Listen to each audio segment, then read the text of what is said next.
En nuestro recorrido bíblico, amigo oyente, continuamos hoy avanzando por el Antiguo Testamento y llegamos al libro de Jonás. Y quisiéramos decir al mismo comienzo que son muy pocos los que se han interesado por elaborar estudios en libros como este. Damos gracias al Señor por el autor de estos estudios bíblicos, el Dr. J. Vernon McGee. Durante todo su ministerio, él se dedicó a proclamar y a enseñar la palabra de Dios con denuedo, manteniéndose fiel a Dios y a su palabra. A través de los años, él escribió en cuanto a algunos libros de la Biblia que han sido descuidados. Él escribió sobre el pequeño libro de Ruth, también sobre el pequeño libro de Esther. Asimismo escribió sobre varios de los profetas menores. En efecto, en nuestro estudio del Antiguo Testamento, vamos a llegar al libro del profeta Sofonías, del cual él escribió en cuanto al lado oscuro del amor. De igual manera, el Dr. McGee escribió en cuanto a temas del Nuevo Testamento. Su mayor deseo y propósito era proclamar y enseñar todo el consejo de Dios. Y nosotros vamos a entrar en este libro de Jonás con este mismo propósito en mente, porque así lo estableció el Dr. McGee al fundar este ministerio a través de la Biblia. Lo que hacemos es tratar que la gente se interese en la totalidad de la palabra de Dios y no solo en algunas porciones aisladas. Ahora, Jonás es uno de los libros que ha sido más ridiculizado que ningún otro libro. Desafortunadamente hay muchos creyentes que, sin pensarlo, han difamado este importante libro del canon de las Escrituras, sin darse cuenta que estaban haciendo algo en favor de los que critican las Escrituras, e inocentemente están siendo embaucados por los escépticos.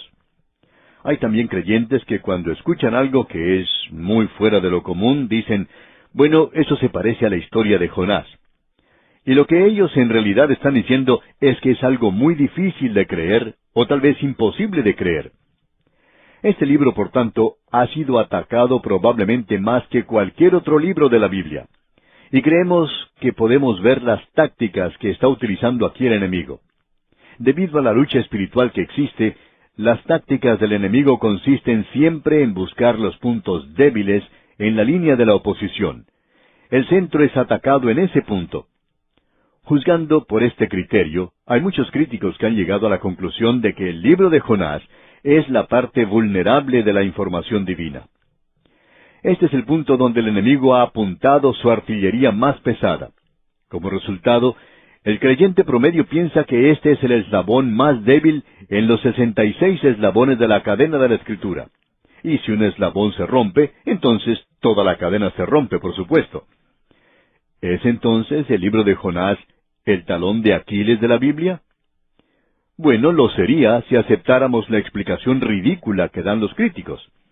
Los que tradujeron la Septuaginta fueron los primeros en cuestionar lo razonable de este libro. Ellos establecieron, por así decirlo, las normas para las críticas que han llegado hasta nuestros propios días. Y el método del modernismo es el de alegorizar el libro y clasificarlo junto con novelas como las de Robinson Crusoe, por ejemplo, o Los viajes de Gulliver. Es un antiguo método del modernismo, pero hoy el liberalismo utiliza las mismas tácticas y hacen de esto una alegoría que en realidad nunca tuvo lugar. Algunas de las extravagantes teorías de los críticos son tan inverosímiles y exageradas que en realidad son casi ridículas. Es mucho más fácil creer el libro de Jonás, como se nos presenta, que el creer estas explicaciones. Ahora quisiéramos compartir con usted, amigo oyente, algunas de las explicaciones extravagantes en cuanto a este libro de Jonás. Algunos críticos, que no tienen ni un ápice de evidencia para su declaración, afirman que Jonás era el hijo de la viuda de Sarepta. Eso en realidad es irse demasiado lejos. Hay algunos que han presentado la teoría de que Jonás tuvo un sueño en el barco mientras dormía durante la tormenta, y que el libro de Jonás es el relato de ese sueño. Amigo oyente, uno tiene que ser un buen soñador para tener un sueño así. Ahora hay una tercera explicación que han sacado. Algunos relacionan el libro de Jonás con el mito fenicio de Hércules y el monstruo marino. Pero nuevamente debemos decir que no hay ninguna similitud.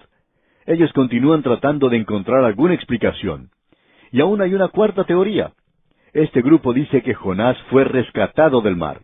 Esta gente dice que Jonás sí era una persona real, y que él sí estuvo a bordo de un barco que se dirigía a Tarsis, y que se levantó una gran tormenta en el mar, pero que fue rescatado después de la tormenta y del naufragio del barco en el cual viajaba. El barco que rescató a Jonás tenía la figura de un pez como mascarón de proa, y que eso le da apoyo al relato del libro de Jonás. Bueno, esto también es tratar de buscar algo demasiado lejos. Imagínese a Jonás siendo rescatado después de la tormenta. Podemos entender muy bien que podría haber estado inconsciente y luego, cuando comenzaba a volver en sí, habría visto ese mascarón de proa de ese barco, que tenía la forma de un gran monstruo marino o de un gran pez, y podemos entender cómo se sentiría él pensando que tal vez se encontraba en un pez en esa ocasión. Pero después que pasó el tiempo y él se recuperó, digamos, en el segundo día, él habría llegado a la conclusión de que estaba en un barco y no dentro de un pez. Así es que esto nos parece algo realmente ridículo. Ahora hay otros que aún van más lejos que esto. Ellos se imaginan que lo que en realidad ocurrió es que en el mar había un gran pez muerto que estaba flotando y que Jonás se refugió dentro de ese pez durante la tormenta. Así es que esta gente tiene a un pez muerto y a un Jonás vivo. Nosotros vamos a cambiar el orden y decir que lo que en realidad tenemos aquí es a un pez vivo y a un Jonás muerto.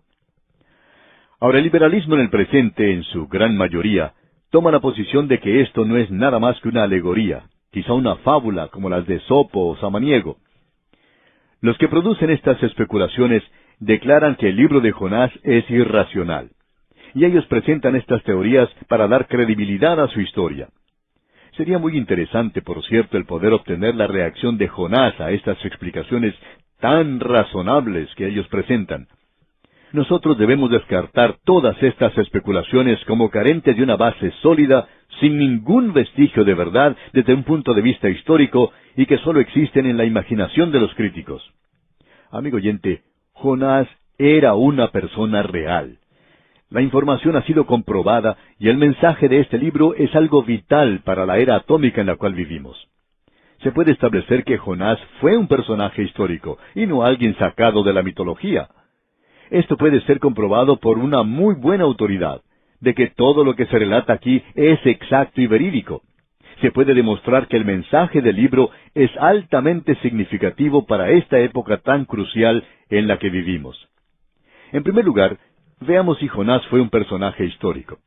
Vamos a leer en un libro histórico, en el segundo libro de Reyes, y allí se menciona en el capítulo 14 algo en cuanto a Jeroboam II. Para que esta historia tenga sentido, veamos lo que dice el capítulo 14 del segundo libro de los Reyes, versículo 23. Dice, el año 15 de Amasías, hijo de Joás, rey de Judá, comenzó a reinar Jeroboam, hijo de Joás, sobre Israel en Samaria, y reinó 41 años. Ahora, hasta donde nosotros sabemos, nadie ha puesto en duda que Jeroboam II fue un rey en el reino norteño de Israel y que él reinó por 41 años. Este es un registro histórico. Los versículos 24 y 25 de este mismo capítulo 14 del segundo libro de Reyes continúan diciendo, «E hizo lo malo ante los ojos de Jehová, y no se apartó de todos los pecados de Jeroboam, hijo de Nabat, el que hizo pecar a Israel. Él restauró los límites de Israel desde la entrada de Amat hasta el mar del Arabá, conforme a la palabra de Jehová, Dios de Israel, la cual él había hablado por su siervo Jonás, hijo de Amitai, profeta que fue de Gad-Efer». Ahora, Jonás era un profeta en el reino del norte. Aquí tenemos un registro histórico en cuanto a él. Debemos notar que Jeroboam era una persona real, que Israel era una nación real, Amat era un lugar verdadero. Y es muy improbable que el Jonás que se menciona aquí sea simplemente un producto de la imaginación.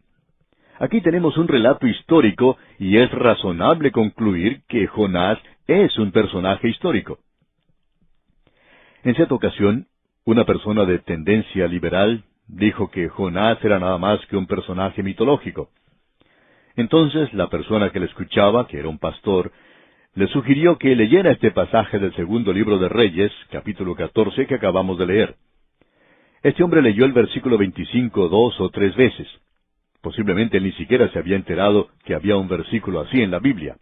Entonces dijo, «Bueno, Allí se está hablando de otra persona llamada Jonás. El pastor le dijo, bueno, eso es interesante. El libro de Jonás dice que vino a Jonás, hijo de Amitai, palabra de Jehová. Le dijo el pastor que Jonás era un nombre fuera de lo común, por cierto, que no era un nombre como Pérez o González, sino un nombre bastante fuera de lo común. Y sería extraño que hubiera dos profetas con el mismo nombre, pero por supuesto que eso no sería algo imposible. Pero el pastor señaló que aquí decía que este Jonás era hijo de Amitai, y que se menciona en el libro de Reyes, así como también en el libro de Jonás. Y sería algo sorprendente en realidad, que hubiera una persona llamada Amitai, y que llamara a dos de sus hijos por el mismo nombre de Jonás. Uno no sabría de cuál Jonás él está hablando. Y es muy improbable, por cierto, que hubiera dos personas que se llamaran Amitai y que hubieran tenido dos hijos llamados Jonás. Y mucho más improbable aún es que estos dos personajes llamados Jonás fueran profetas en ambos casos. El paralelo que existe aquí, amigo oyente, es demasiado fuerte. Y uno debe llegar a la conclusión de que se está hablando aquí del mismo Jonás. Esto nos recuerda la respuesta que dio Mark Twain a aquellos que decían que Shakespeare no había escrito a Shakespeare. La respuesta que él dio es que estaba de acuerdo que Shakespeare no escribió Shakespeare, sino que esto fue escrito por una persona del mismo nombre. Ahora, lo que tenemos aquí no es a otro hombre, porque él tiene el mismo nombre y es el mismo hombre. Es la misma persona con el mismo nombre. Así es que será completamente ridículo el tratar de presentar a un segundo hombre que tiene todos estos requerimientos. De modo que el período de tiempo entra muy bien con el período de tiempo en el cual Jonás aparentemente tuvo esta experiencia que tenemos ante nosotros. Así es que tenemos la información en cuanto a Jonás, el hijo de Amitai. Él es, por tanto, un personaje histórico. Y lo que hace de todo esto algo bastante interesante es lo siguiente. Nosotros acabamos de estudiar el libro de Abdías. Hasta donde sabemos nosotros, no hay ningún ser humano que haya criticado o puesto en duda la existencia de un hombre llamado Abdías, quien escribió el libro de Abdías. Sin embargo, no existe ninguna información histórica, ya sea en el Antiguo o en el Nuevo Testamento en cuanto a Abdías. Y estas personas le aceptan sin ninguna dificultad. Pero en el momento en que entramos al libro de Jonás, esta gente ya quiere rechazarle. ¿Por qué? Porque ellos quieren librarse de un milagro que se cita aquí, y tratan de ir a cualquier extremo para poder sacarse ese milagro de encima. Y nosotros tenemos un informe histórico en el Antiguo Testamento del libro de Jonás. ¿Y qué podemos decir en cuanto al Nuevo Testamento? Quisiéramos que usted, amigo oyente, observe la autoridad más grande que haya existido. La autoridad más grande, según nuestra opinión, no es ningún otro, sino el mismo Señor Jesucristo. Él ha autenticado y le da autenticidad al carácter, al personaje histórico de Jonás y a la experiencia con el pez. Vamos a leer en primer lugar lo que nos dice allá el Evangelio según San Lucas, capítulo 11, versículo 30. Escuche usted. Porque así como Jonás fue señal a los ninivitas, también lo será el Hijo del Hombre a esta generación. Ahora, eso fue lo que dijo el Señor Jesucristo. Veamos ahora lo que dice el Evangelio según San Mateo, capítulo 12, versículos 39 al 41. Leamos. Él respondió y les dijo, La generación mala y adúltera demanda señal, pero señal no le será dada, sino la señal del profeta Jonás. Porque como estuvo Jonás en el vientre del gran pez 3 días y 3 noches, así estará el Hijo del Hombre en el corazón de la tierra 3 días y 3 noches. Los hombres de Nínive se levantarán en el juicio con esta generación y la condenarán, porque ellos se arrepintieron a la predicación de Jonás, y he aquí más que Jonás en este lugar. En el momento en que usted, amigo oyente, pone en duda la información histórica en cuanto al libro de Jonás, entonces usted pone en duda la credibilidad, la verosimilitud del mismo Señor Jesucristo. Es muy extraño oír decir a muchas personas, y hemos escuchado a muchos liberales que dicen, el Señor Jesucristo fue el mejor maestro que haya existido. Pues bien, una de las señales de un gran maestro es que lo que él enseña debe ser cierto y es la verdad. Si él miente o engaña en cuanto a ciertas cosas, entonces no es un gran maestro. Y luego, esta misma gente se vuelve y dice que ponen en duda el informe histórico del libro de Jonás. Sin embargo, Jesucristo es un gran maestro. Amigo oyente, si Jesucristo es un gran maestro, entonces la autenticidad del libro de Jonás tiene que mantenerse firme. Pero si usted quiere decir que él no era un gran maestro, entonces usted quiere rechazar su enseñanza. Y podemos entonces comprender por qué quiere rechazar el libro de Jonás.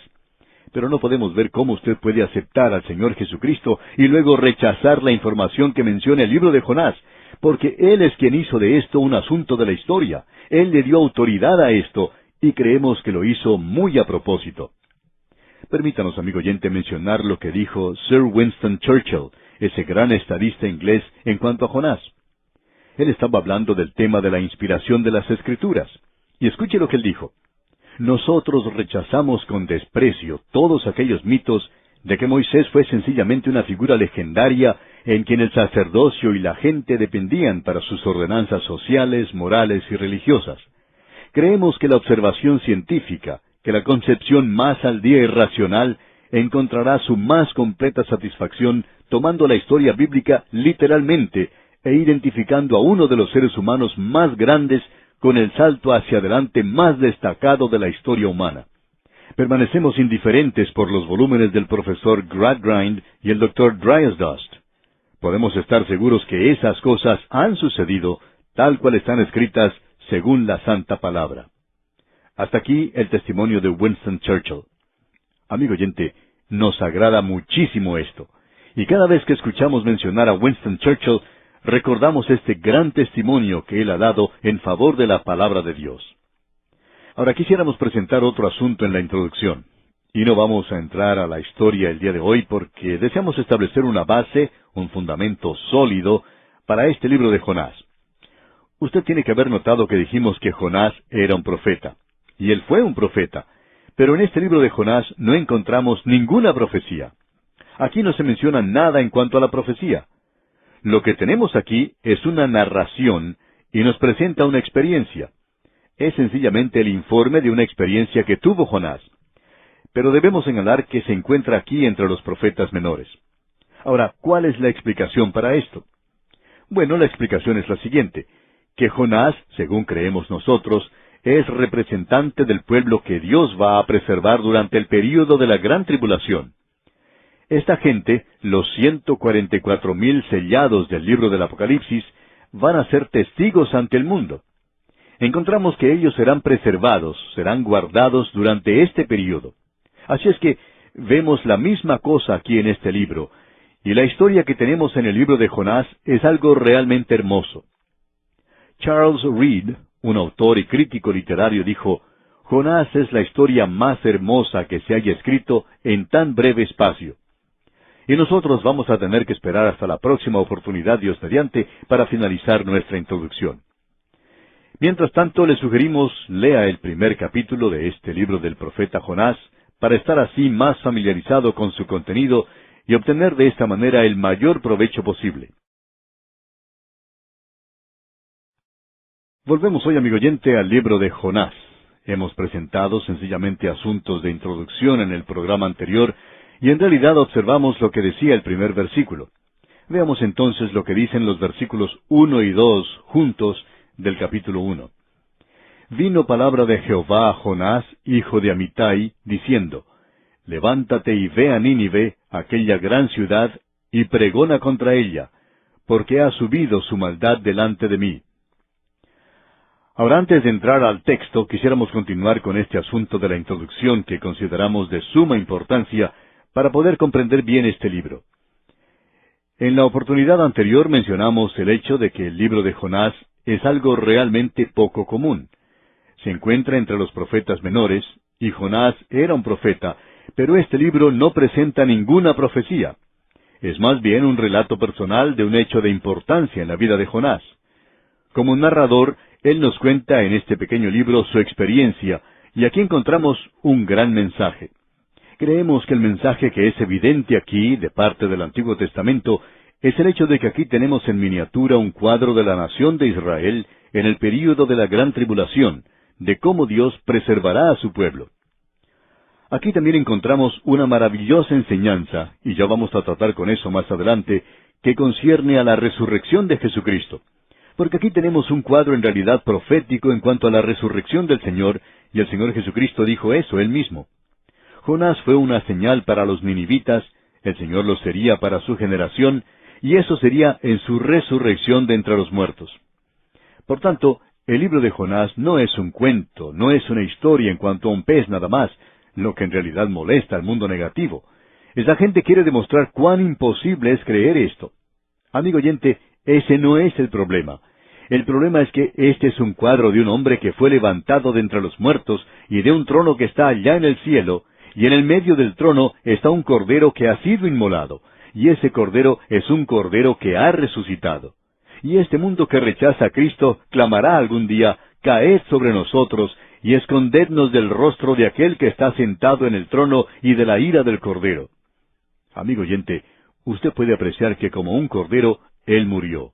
Como un cordero, Él resucitó de entre los muertos, y como un cordero, Él ascendió al cielo. Y el cuadro de Él en el presente es el de un cordero en el cielo. Él es el sacrificio y el sacrificado. Él es el sacrificio y el sacerdote, y por tanto, Él es el pastor y el cordero. ¿Qué cuadro es este de Él? Ahora, el punto más sobresaliente que queremos mantener delante de nosotros al entrar en esta historia del libro de Jonás es el siguiente. Debemos recordar que el pez no es el héroe en esta historia. Tampoco es el villano, el canalla de la historia. En realidad debemos recalcar que este libro no es ni siquiera en cuanto a un pez, aunque el pez llega a ser algo importante en el libro de Jonás. Debemos decir que la dificultad principal es el de guardar una perspectiva correcta en este libro. El pez no es otra cosa sino un adorno y un embellecimiento de la historia. Cuando se hace una representación en un teatro, siempre hay ciertos accesorios y ciertas escenas. Pues bien, no hace ninguna diferencia a la obra si ésta tiene como telón de fondo algo rojo o algo azul o algo negro o blanco. La diferencia que pueda representar es algo que no tiene mucha importancia. Por tanto, debemos decir que el pez se encuentra entre los accesorios, no ocupa el camerino de la estrella de esta representación, digamos de paso. Ahora es necesario saber distinguir entre lo que el Dr. G. Campbell Morgan llama lo esencial y lo incidental de cualquier libro en la Biblia. Lo incidental aquí es el pez, la calabaza, el viento, el bote y la ciudad de Nínive. Pero lo esencial aquí es Jehová y Jonás. Y aunque parezca raro, Dios y el hombre. Y de esto es que trata este libro. Los eruditos conservadores han ubicado la escritura de este libro alrededor del año 745 a.C. El incidente que se menciona aquí tuvo lugar alrededor de esa época. Algunos lo colocan tan temprano como el año 860 a.C., pero según nuestro juicio, esto tuvo lugar entre los años 800 y 750 a.C. Los estudiantes de la historia pueden reconocer este período como la época cuando Nínive se encontraba en su apogeo, cuando la nación asiria era un gran poder mundial en aquel día. Y fue destruida alrededor del año 606 a.C., y para la época de Aarotecus, el historiador griego de la ciudad de Nimrod, ya había cesado de existir. Y cuando Zenobia pasó por la ciudad, notó que estaba desierta ya, pero él testificó que aún estaban en pie sus muros. Ahora estos muros eran de unos 50 metros de altura, y los historiadores ahora estiman que eran solo de 35 metros de altura y 13 metros de ancho. Nínive, como vamos a ver, era una gran ciudad, y se nos dice mucho aquí en este libro de Jonás. Ahora hay dos formas de enfocar nuestro estudio en el libro de Jonás, y una de estas formas es la más popular, y la que es seguida por la mayoría de los comentaristas bíblicos, y es el notar el sorprendente parecido que existe entre Jonás y el apóstol Pablo. El apóstol Pablo y Jonás eran ambos misioneros hacia los gentiles. Ambos sufrieron naufragio.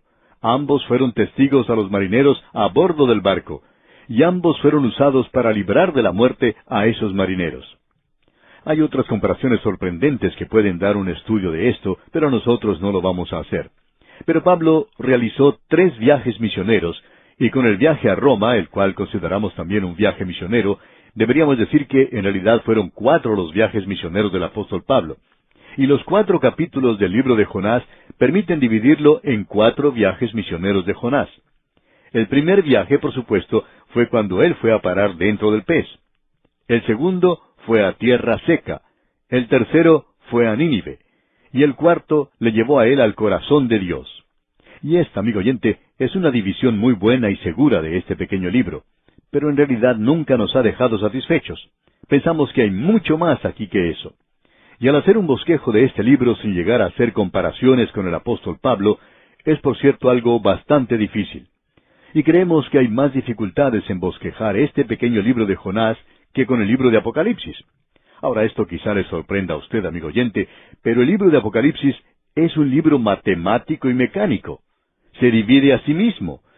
Los liberales han dicho por demasiado tiempo, ya que este es un libro muy difícil, que nadie lo puede comprender. Bueno, tal vez el liberal no lo comprenda, pero opinamos que el Apocalipsis es uno de los libros más sencillos en realidad de la Biblia. Debemos permitir que él diga lo que quiere decir.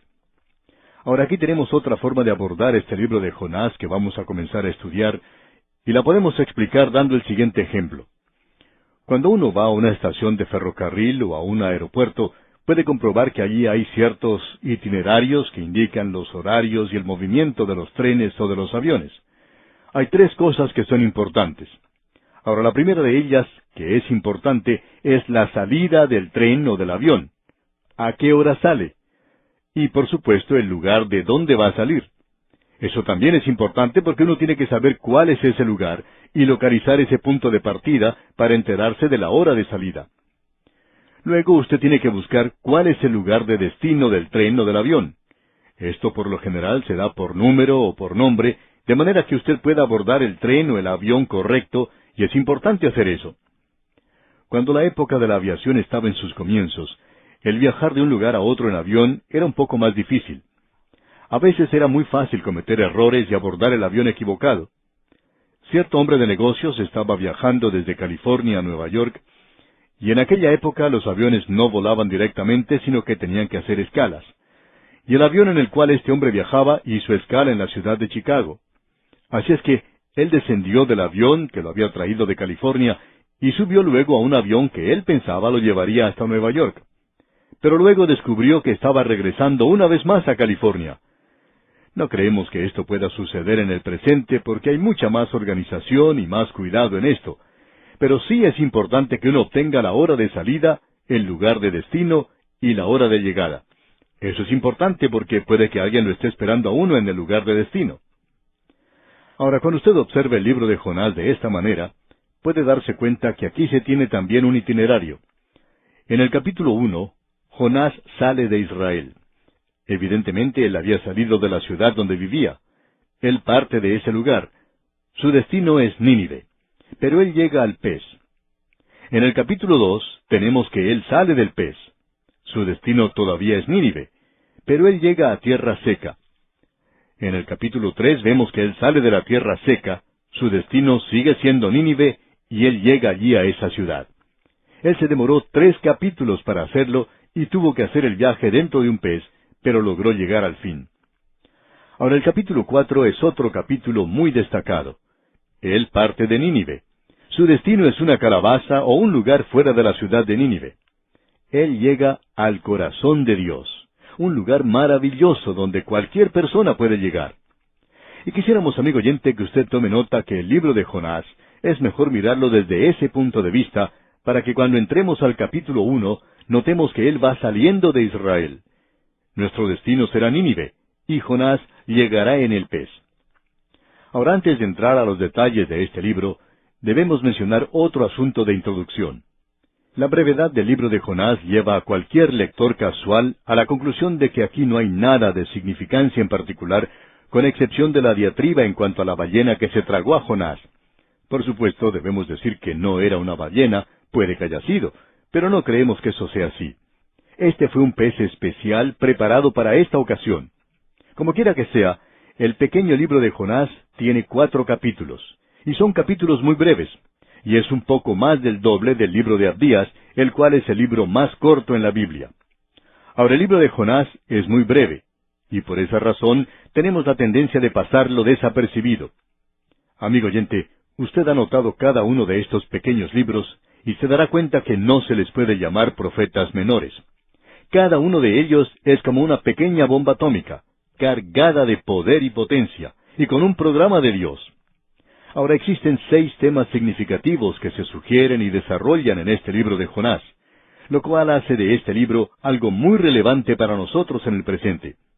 Vamos a tratar cada uno de estos al avanzar en nuestro estudio. Por ahora solo queremos mencionarlos. Número 1, este es un libro del Antiguo Testamento que presenta la resurrección. Esto es lo que queremos decir. Todas las grandes doctrinas de la fe cristiana se presentan en ciertos libros del Antiguo Testamento y esto nos da ilustraciones.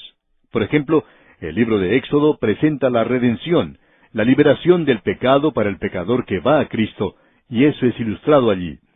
En el pequeño libro de Ruth tenemos el romance de la redención. Aquí tenemos el lado de amor de la redención. En el libro de Esther, pues tenemos el romance de la providencia.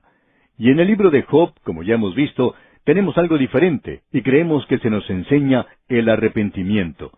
Y usted puede recorrer toda la Escritura y encontrar que las grandes doctrinas de nuestra fe son ilustradas por un libro en el Antiguo Testamento. Ahora, el pequeño libro de Jonás nos ilustra la resurrección, y esto enseña la resurrección del Señor Jesucristo. Y si no fuera así, es decir, si no enseñara esa gran doctrina de la resurrección, entonces la doctrina más importante de la fe cristiana no estaría ilustrada por algún libro del Antiguo Testamento. Y solo por esa razón, nosotros diríamos que este es un libro de suma importancia. Ahora, este pequeño libro también enseña que la salvación no es por medio de las obras, es por la fe que le lleva al arrepentimiento.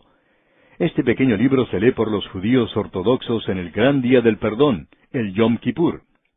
Amigo oyente, el camino hacia Dios no es por medio de obras de justicia que nosotros hayamos hecho, sino por medio de la sangre de un sacrificio sustitutivo provisto por la ley. Y creemos que una de las declaraciones de mayor envergadura en el libro de Jonás se encuentra en el capítulo 2, cuando dice que la salvación es de Jehová. Él es el autor de la salvación. Él es quien edificó ese gran edificio de nuestra salvación. Él es el arquitecto. Encontramos entonces un tercer gran propósito en este libro, y este es el propósito de Dios de que la gracia no vaya a ser frustrada. Jonás se negó a ir a Nínive, pero Dios iba a enviar el mensaje a Nínive de todas maneras. Lo interesante en este caso en particular es que Jonás va a ser un testigo de Dios en Nínive. Él no sabía que iba a ese lugar, pero lo hizo. La cuarta gran verdad que encontramos aquí es que Dios no nos va a dejar de lado debido a nuestra infidelidad. Amigo oyente, hay muchos jugadores sentados alrededor del campo de juego. Quizá haya más sentados alrededor del campo de juego que jugando en el partido. Y estos suplentes solamente son llamados cuando el que dirige el equipo piensa que pueden contribuir al encuentro. Si usted y yo, amigo oyente, somos infieles, Dios nos puede hacer sentar, pero aún tenemos nuestro uniforme, y Él no nos va a echar a un lado. En cualquier momento en que nosotros queramos regresar a ese encuentro de la vida para Él, Él permitirá que nosotros lo hagamos. Eso es lo que nos enseña este pequeño libro de Jonás. Tenemos luego una quinta gran verdad, y es que Dios es bueno y misericordioso. Y vamos a ver cuán maravilloso es nuestro Dios.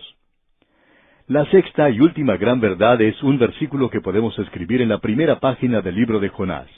Proviene de la epístola del apóstol Pablo a los Romanos, capítulo 3, versículo 29, donde dice, «Ciertamente, también Dios de los gentiles».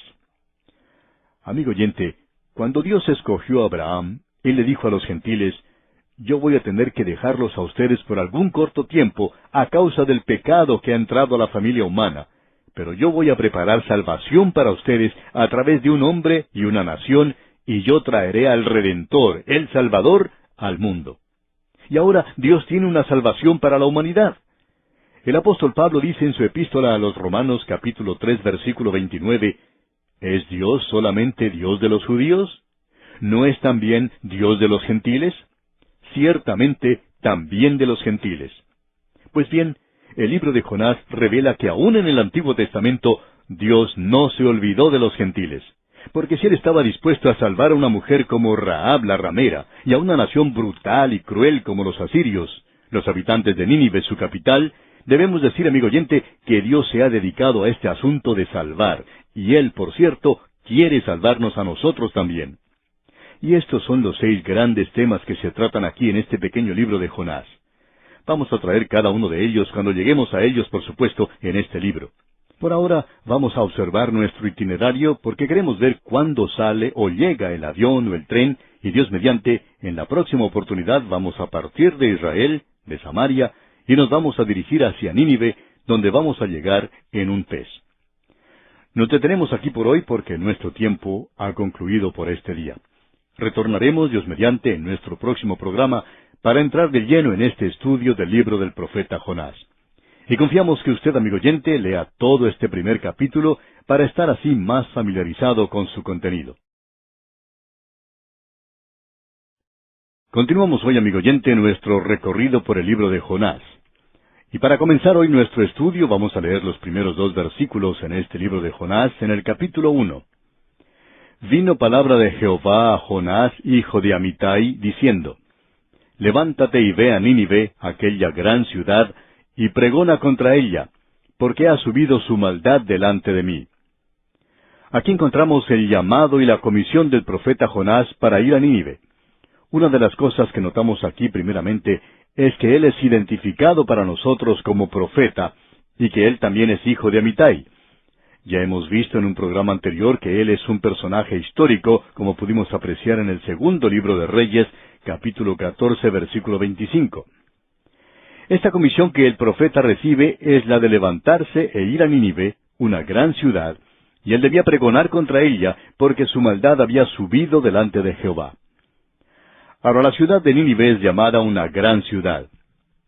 Era la capital del imperio asirio. Se encontraba sobre el río Tigris. Más adelante vamos a tratar con este asunto del tamaño de la ciudad, porque eso se enfatiza 3 veces más en el libro. En realidad se le da mucho énfasis al tamaño de la ciudad. Aquí el énfasis es realmente en la maldad de esa ciudad. Es una gran ciudad, por cierto, pero grande es su maldad. Y era tan grande que había llegado ante Dios, y Dios está ahora decidido, determinado a juzgar esa ciudad, es decir, si esa ciudad no se vuelve a él. Este hombre pues abandona la ciudad de Gat-Hefer, en el reino del norte de Israel, y ahora con este llamado y comisión que ha recibido, uno pensaría que él va a ir directamente a la ciudad de Nínive. Pero él hace algo bastante extraño. Él se dirige en dirección hacia el sur. Y en el versículo 3 leemos: Y Jonás se levantó para huir de la presencia de Jehová a Tarsis, y descendió a Jope, y halló una nave que partía para Tarsis. Y pagando su pasaje, entró en ella para irse con ellos a Tarsis, lejos de la presencia de Jehová. Ahora tenemos aquí a un hombre que era un profeta de Dios, y Dios le llama para que vaya a Nínive. Nínive en esta época era una gran potencia mundial. En efecto, era la potencia mundial de esa época. Y este hombre hace algo que es muy extraño, por cierto. Dios le llama para que fuera a Nínive, y esta ciudad se encuentra en el este. Uno tendría que dirigirse hacia el oriente para ir a esa ciudad, pero en lugar de ir en esa dirección, él va hacia Jope, compra un pasaje en el primer barco que sale hacia Tarsis. Tarsis se encuentra en la costa sur de España. Esa era una ciudad que había sido fundada por los fenicios. Ahora, los fenicios eran una nación de navegantes de aquel día, y ellos habían fundado gran cantidad de ciudades a lo largo del Mediterráneo, en la costa norte de África, por ejemplo, y a lo largo de la costa sur de España. Esta gente había llegado hasta Gran Bretaña. Ellos fueron los que le dieron a esa zona su nombre. Inglaterra quiere decir la tierra del estaño, y ellos iban allí a obtener estaño. Así es que esta era una ciudad fundada por los fenicios y era el punto de partida para el occidente. Tenemos ahora ante nosotros lo que consideramos un problema mayor que el de Jonás en el gran pez. En realidad, no creemos que vamos a tener algún problema con esto, pero vamos a tener aquí un problema con Jonás. El problema con Jonás no es el del gran pez, es Jonás mismo. Dios le dijo a él que fuera a Nínive. Sin embargo, él va y saca un pasaje en una nave que se dirige a Tarsis. Dios le dijo a él que fuera hacia el oriente y él se va para el occidente. Amigo oyente, lo que Jonás ha decidido es no obedecer a Dios, sino irse para otro lado. Y es lógico entonces hacerse la pregunta, ¿por qué hizo eso? Y hay varias explicaciones para eso y quisiéramos mencionarlas. En primer lugar, diremos que este hombre Jonás revela que él aborrecía a los de Nínive. Él no quería que ellos fueran salvos. Ellos eran gente muy brutal. Y hay cierta base para su odio y aborrecimiento. Asiria era una de las naciones más brutales del mundo antiguo. La gente de aquella época sentía temor y terror cuando escuchaba hablar de ellos. Ellos utilizaban los métodos de tortura más crueles de ese entonces. Ellos podían sacar información de cualquier persona fácilmente.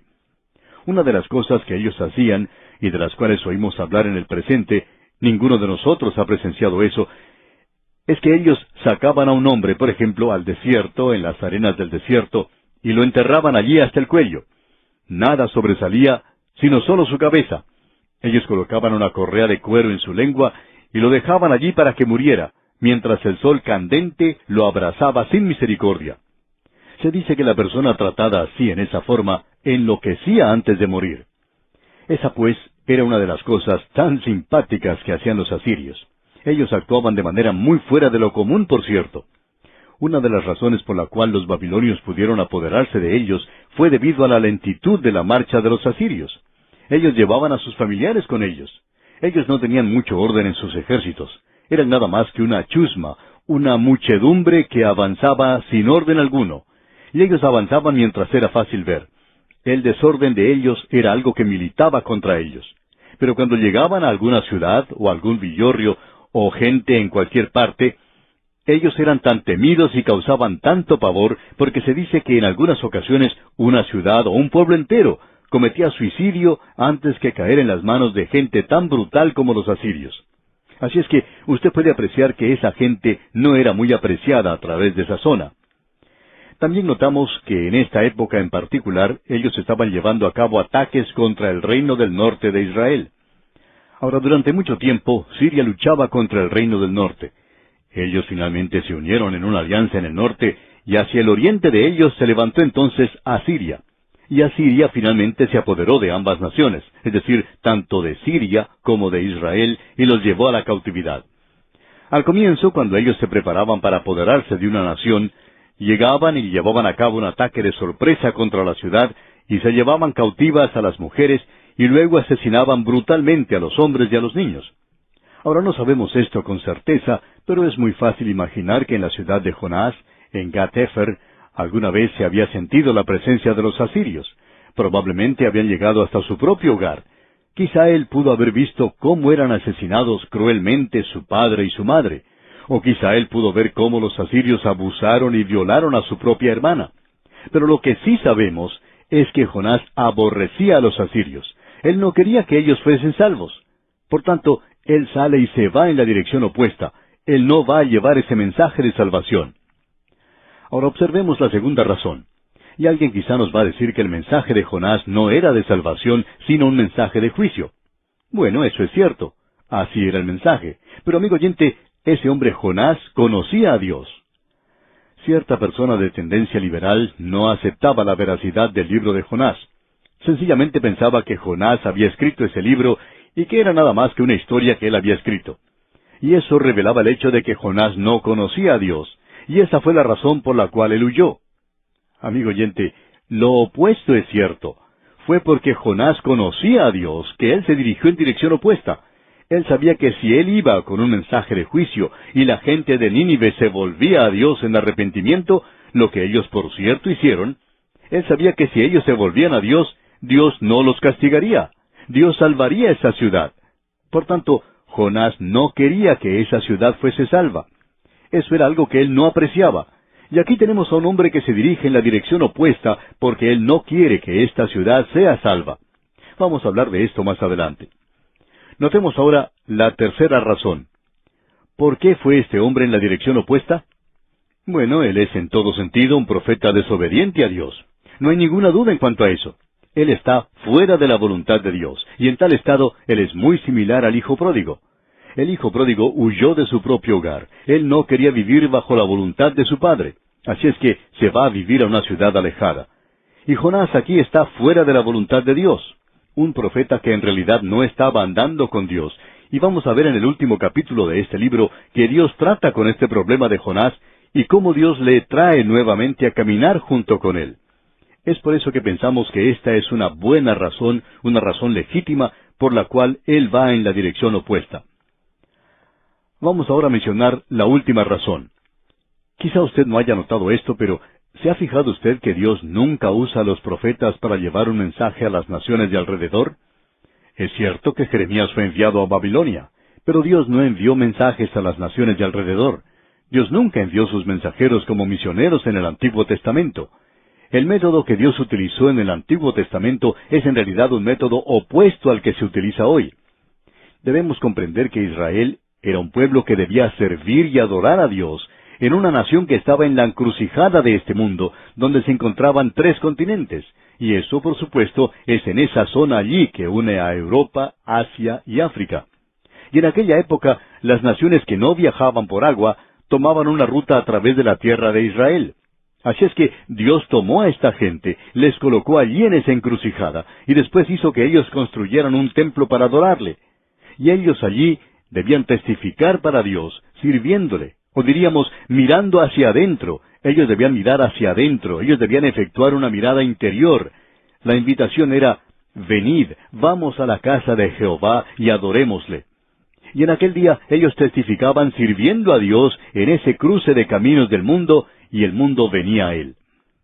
Ahora alguien quizá diga que no sabía eso, pero así fue, amigo oyente. La reina de Saba, por ejemplo, fue a ese lugar desde una región muy apartada, por cierto. Se nos da solamente un ejemplo de eso. Al fin y al cabo, en el Nuevo Testamento tenemos uno de Cam, uno del hijo de Jafet, y uno del hijo de Sem que se convirtió. Y se presenta esto en el Nuevo Testamento. Tenemos al eunuco etíope, a Saulo de Tarso, al centurión, ese es el centurión romano. Estos no son otra cosa sino ejemplos, pero hubo literalmente miles y más tarde millones que fueron llevados a los pies de Cristo. Pero en el libro de los Hechos de los Apóstoles tenemos estos 3 ejemplos nada más. En el Antiguo Testamento se nos da solamente un ejemplo, y es el de la reina de Saba. Y ella llegó allí procedente de una región muy apartada. ¿Por qué? Porque ella había oído decir algo, y ella había oído de cómo ellos adoraban. Así es que ella viaja allí, y allí encuentra un altar para los pecadores, y eso fue lo que le llevó a ella a un conocimiento de la salvación de Dios. Si usted lee el relato histórico, puede encontrar que ella no fue la única que vino, sino que los reyes de la tierra iban a oír la sabiduría de Salomón. Así es que, durante ese período, aunque es un período muy breve por cierto, ellos testificaron al mundo entero, pero ellos no testificaron saliendo como misioneros, sino que el mundo iba a donde ellos estaban. Y esto es lo opuesto para nosotros hoy. Fue algo realmente sorprendente cuando el Señor Jesucristo les dijo a los 12 apóstoles, cada uno de ellos un israelita que había crecido escuchando las enseñanzas del Antiguo Testamento, el Señor les dijo, id por todo el mundo y predicad el Evangelio. Nos imaginamos que ellos se mirarían unos a otros y quizá dijeron, bueno, eso es algo completamente nuevo. Nosotros no sabíamos que las cosas podían hacerse de esa manera. Y Él les dijo a ellos, en lugar de venid a Jerusalén, comiencen en Jerusalén y luego ir hasta lo último de la tierra, a Judea, a Samaria y a lo último de la tierra. Ese es el método para hoy. Y ese es el problema que nosotros podríamos criticar a Israel por haber fracasado. Pero la iglesia de hoy construye un edificio en la esquina y espera que la gente, que el mundo, venga a nosotros. Pero nosotros, amigo oyente, debemos ir al mundo. Esa es la razón por la cual estamos presentando este mensaje por radio hoy. Estamos tratando de salir y esparcir la palabra de Dios. Creemos que ese es el método de Dios para el presente, pero ese no era el método en los días de Jonás. Jonás, pues, se sorprendió mucho cuando Dios le dijo, levántate y ve a Nínive. Pensamos que Jonás se puso a discutir con el Señor de la misma manera en que lo hizo Simón Pedro. Creemos que él era esa clase de persona.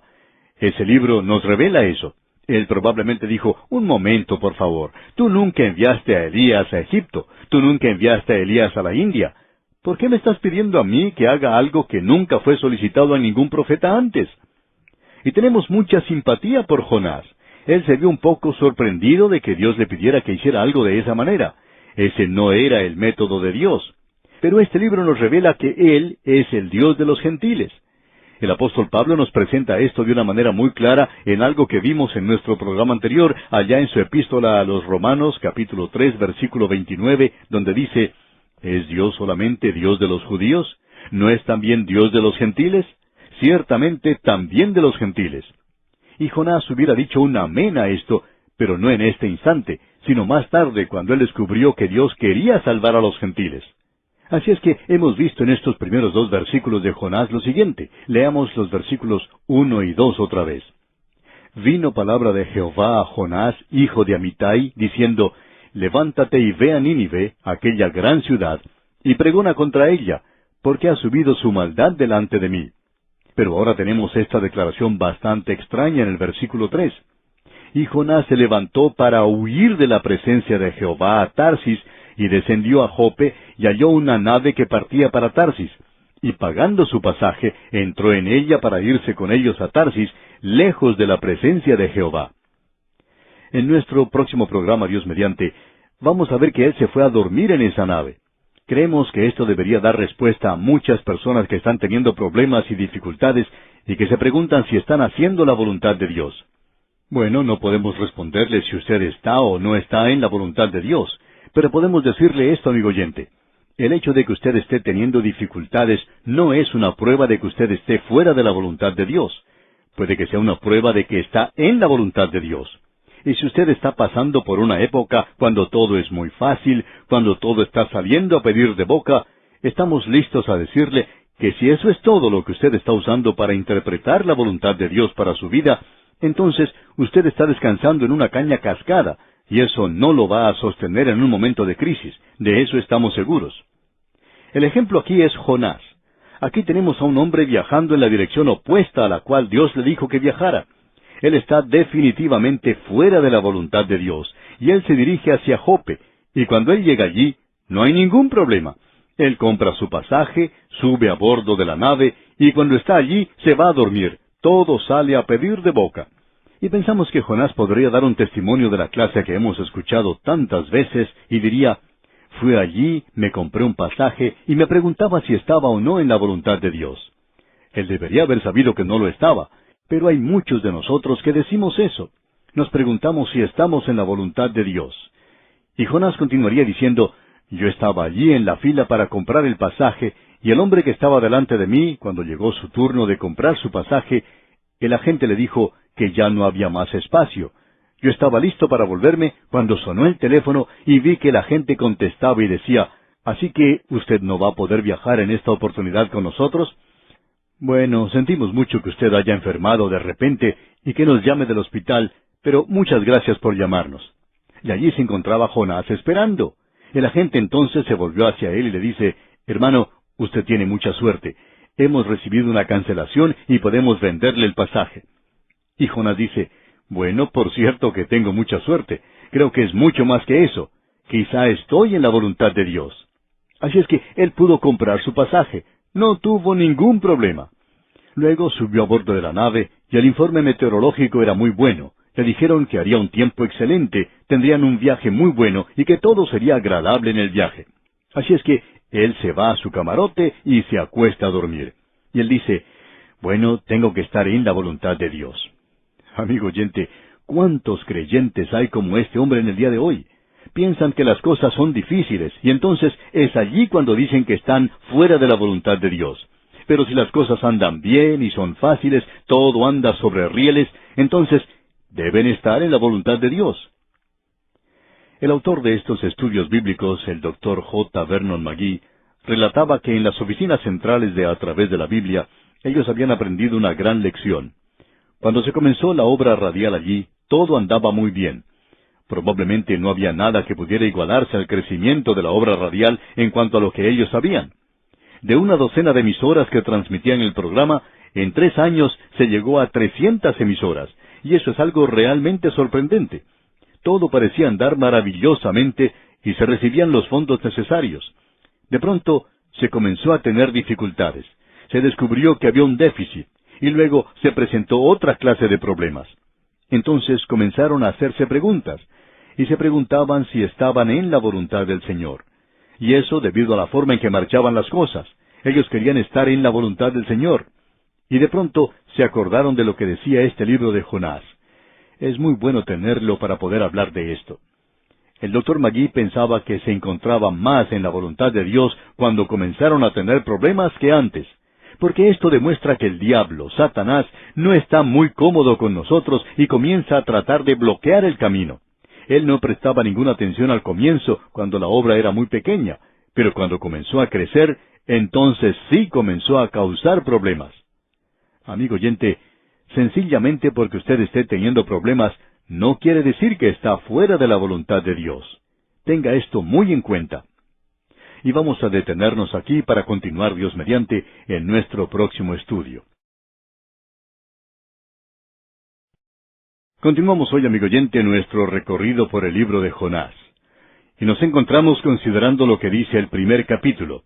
Vamos a comenzar hoy con el versículo 4, pero a vía de repaso usted recordará que este hombre Jonás había recibido un llamamiento de parte de Dios para que fuera a Nínive a presentar una advertencia a esa ciudad, porque la maldad era grande allí. Este hombre Jonás se levantó y después hizo algo bastante extraño. Él se dirigió en la dirección opuesta. Él fue a Jope, entró allí en un barco que salía hacia Tarsis, pagó su pasaje, subió al buque para ir con ellos a Tarsis, alejándose así de la presencia del Señor. Como pudimos ver en la oportunidad anterior, todo parecía andar bien y prometía ser un viaje muy agradable, porque todo había salido, como decimos, a pedir de boca. Ahora, cuando Jonás llegó a Jope, allí se encontraba una nave. Él tenía dinero para pagar su pasaje y él podía decir, como muchos de nosotros decimos en el presente, el Señor me proveyó el dinero y compré el pasaje y subí a bordo. Y alguien ha llamado a esto una ocurrencia fortuita de las circunstancias. Hay muchas personas que interpretan esto como siempre estar en la voluntad de Dios. Aparentemente, por el informe que tenemos, las circunstancias favorables no son siempre indicación de que Dios las está enviando a uno y de que esa es la forma en que Dios quiere que uno vaya. Nosotros, por ejemplo, conocemos a Jonás y sabemos que él se está dirigiendo en la dirección opuesta a la cual Dios quiere que vaya. Él tiene que cambiar de dirección y Dios utilizará un pez para hacerle cambiar de dirección.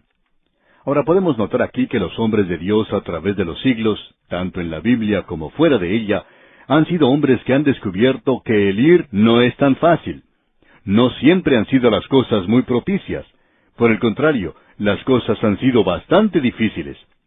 A uno siempre le gusta leer historias misioneras, como la de los misioneros que fueron asesinados por los Aucas en las selvas del Ecuador. Esos hombres realmente sufrieron, y quizá habría sido muy fácil para ellos decir, yo creo que es la voluntad de Dios que demos media vuelta y regresemos a casa. También tenemos el ejemplo de muchos misioneros más que trataron de entrar a diferentes lugares llevando el Evangelio y tuvieron una desilusión tras otra. Tuvieron que superar obstáculos todos los días. Pero así es como Dios guía, y como ya hemos visto antes, que otros experimentaron vituperios y azotes, y a más de esto prisiones y cárceles. Fueron apedreados, aserrados, puestos a prueba, muertos a filo de espada, anduvieron de acá para allá cubiertos de pieles de oveja y de cabras, pobres, angustiados, maltratados, de los cuales el mundo no era digno, errando por los desiertos, por los montes, por las cuevas y por las cavernas de la tierra. Eso lo podemos leer allá en el capítulo 11 de la Epístola a los Hebreos, versículos 36 al 38. Eso lo hemos visto antes, y también hemos visto en la Epístola a los Hebreos que algunos apagaron fuegos impetuosos, evitaron filo de espada, y eso por la fe. Otros, por la fe, fueron muertos a filo de espada. Así es que uno no siempre puede explicar las circunstancias buenas y aceptables como que esa es la voluntad de Dios, y las circunstancias que no son favorables como que eso significa que no es la voluntad de Dios. Ahora Jonás se encuentra a bordo de la nave y ésta zarpa del puerto. Nos imaginamos que Jonás se encontraba en cubierta, sonriente, mientras veía el puerto y la costa que desaparecían en la distancia. Y probablemente él se dijo a sí mismo, este va a ser un viaje muy hermoso, por cierto. Pero vamos a ver que este hombre no va a encontrar las cosas tan fáciles como él cree. En el versículo 4 de este capítulo 1 de Jonás leemos, Pero Jehová hizo levantar un gran viento en el mar, y hubo en el mar una tempestad tan grande que se pensó que se partiría la nave. Ahora podemos ver que Dios estaba detrás de esa tormenta, y quisiéramos destacar esto al mismo comienzo, amigo oyente. Esta tormenta es algo sobrenatural, no es una tormenta natural. La tormenta en el mar de Galilea, usted recordará, aquella tormenta durante la cual el Señor Jesucristo estaba durmiendo en el barco, fue notada por esos hombres, y ellos sabían que iban a perecer. Ellos habían estado en ese mar antes, y sabían que esa era una tormenta de la cual no podrían escapar. Pronto estarían en el fondo del mar, porque esa era una tormenta sobrenatural. Solamente que en aquella ocasión Satanás estaba detrás de esa tormenta porque él quería destruir al Señor Jesucristo. Y esa es la razón por la cual Pedro se acercó a él y le dijo, Maestro, ¿no tienes cuidado que perecemos? Y eso es lo que hubiera sucedido. Ahora, en esta ocasión, Dios está utilizando la tormenta y Él la está utilizando para un buen propósito. Él va a salvar a una ciudad con la tormenta. Él va a hacer que este profeta cambie de dirección, ya que él se está dirigiendo en el camino equivocado. Él va a comenzar a dirigirse en la dirección correcta. Estos marineros aquí estaban acostumbrados a navegar por el mar Mediterráneo, y ellos se dieron cuenta que esta no era una tormenta natural. Y en el versículo 5 leemos, Y los marineros tuvieron miedo, y cada uno clamaba a su Dios, y echaron al mar los enseres que había en la nave para descargarla de ellos. Pero Jonás había bajado al interior de la nave y se había echado a dormir. Debemos decir aquí que hemos llegado a un lugar en este libro de Jonás que contradice un punto de vista que teníamos antes, ya que teníamos el mismo punto de vista que tiene la demás gente. Hemos oído decir que si una persona sale de la voluntad de Dios y comienza a pecar, esta persona será atormentada con una conciencia que le molestará continuamente y va a vivir en una miseria completa. Bueno, ¿fue eso cierto con Jonás? Jonás está de manera muy definitiva fuera de la voluntad de Dios. Eso ya lo hemos comprobado, dirigiéndose en la dirección opuesta. En realidad, huyendo de la presencia de Dios. Él quería dirigirse a un lugar tan alejado como fuera posible de Nínive, y por tanto se dirigió hacia Tarsis. Él sube a bordo de esta nave, piensa que todo está saliendo bien, él va al interior de la nave y se pone a dormir. Él puede dormir en medio de esa tormenta, aunque hasta los mismos marineros estaban asustados. Ellos eran un grupo de paganos que adoraban toda clase de dioses. Así es que, finalmente el patrón de la nave, el capitán, se acerca a Jonás y le dice, ¿qué tienes, dormilón? Eso lo podemos ver aquí en el versículo 6. Escuche usted. Y el patrón de la nave se le acercó y le dijo, ¿qué tienes, dormilón? Levántate y clama a tu Dios. Quizá Él tendrá compasión de nosotros y no pereceremos. El capitán le llama a él dormilón. ¿Piensas tú que puedes dormir en una tormenta como esta? En realidad, era él el único que podía dormir a bordo de esa nave. Entonces el capitán le dice, levántate y clama a tu Dios. Quizá Él tendrá compasión de nosotros y no pereceremos. De modo que Jonás sube ahora a la cubierta, es decir, si él pudiera subir a la cubierta, y puede ver esa gran tormenta en la que se encuentran, y se da cuenta que el barco puede irse a pique. Y en el versículo 7 leemos entonces, y dijeron cada uno a su compañero, venid y echemos suerte, para que sepamos por causa de quién nos ha venido este mal. Y echaron suertes, y la suerte cayó sobre Jonás. Ahora, amigo oyente, quisiéramos que usted escuche atentamente lo que vamos a decir, porque es muy importante, y necesitamos que usted nos dé toda su atención. Nosotros creemos que los juegos de azar son en realidad una terrible maldición. Opinamos que este método que se utiliza para recolectar fondos de parte de un gobierno finalmente llegará a corromper a la gente. Será la corrupción de la nación y al final resultará ser algo más destructivo que constructivo. Ahora, lo que estos hombres estaban haciendo aquí era algo supersticioso. Estaban echando suertes para que sepamos por causa de quién nos ha venido este mal. Y echaron suertes y la suerte cayó sobre Jonás. Ahora, aparentemente, Dios estaba utilizando esto. Esto no quiere decir que Dios apruebe eso para nada. No creemos que Samuel, por ejemplo, haya sido llamado de entre los muertos. No creemos que esa bruja pudiera haber hecho eso. No creemos que Satanás hubiera hecho eso tampoco. Solo Dios puede levantar a alguien de entre los muertos. Solamente Dios tiene el poder sobre la muerte y sobre la tumba. El Señor Jesucristo dijo que Él tenía las llaves, y no creemos que Él haya entregado eso a Satanás. Ahora, lo que tenemos aquí es que esta gente echó suertes. ¿Y puede utilizar Dios algo así? Como ejemplo podemos citar lo que ocurrió a un pastor en una ocasión. A su iglesia asistía una señora que era creyente y su hijita que también era creyente. El padre o el jefe de la familia no era creyente y no quería tener nada que ver con las actividades de la iglesia. Él solamente asistía a la iglesia en ocasiones especiales como la Navidad o la Semana Santa. En una ocasión, cuando el pastor se dio cuenta que esta persona no creyente iba a asistir a la iglesia durante la Navidad, el pastor le dijo a la gente que se mostrara amigable y amable con él y que le saludara. Luego el comentario de este hombre fue que la gente de esa iglesia era demasiado amable y que a él no le gustaba eso. Bueno, más tarde, cuando él fue a la iglesia en Semana Santa, el pastor entonces le dijo a la gente que ya que a él no le gustaba que ellos se mostraran muy amigables, entonces que no fueran muchos los que le saludaran. Y el pastor mismo solamente le dio la mano al terminar el servicio. Y la opinión ahora de este hombre era que la gente allí era demasiado fría porque no le saludaba. O sea que era una de esas personas a quien no se puede complacer muy fácilmente. Pues bien, este hombre tenía un negocio y tenía varios empleados. Una secretaria en una ocasión le dijo que había ido a visitar a una divina y que ésta le había dicho que ella iba a morir repentinamente. Cuando ella le contó esta historia al dueño del negocio, él se rió junto con ella porque pensaban que era algo chistoso. Y luego esta secretaria prosiguió diciendo que la divina también le había dicho que el patrón, el jefe de ella, iba a morir también repentinamente. Y nuevamente se rieron de los comentarios de esa divina porque pensaron que era algo ridículo. Pues bien, 2 días más tarde, cuando la secretaria se dirigía a su trabajo y bajaba del ómnibus, fue atropellada por un automóvil y murió casi en forma instantánea.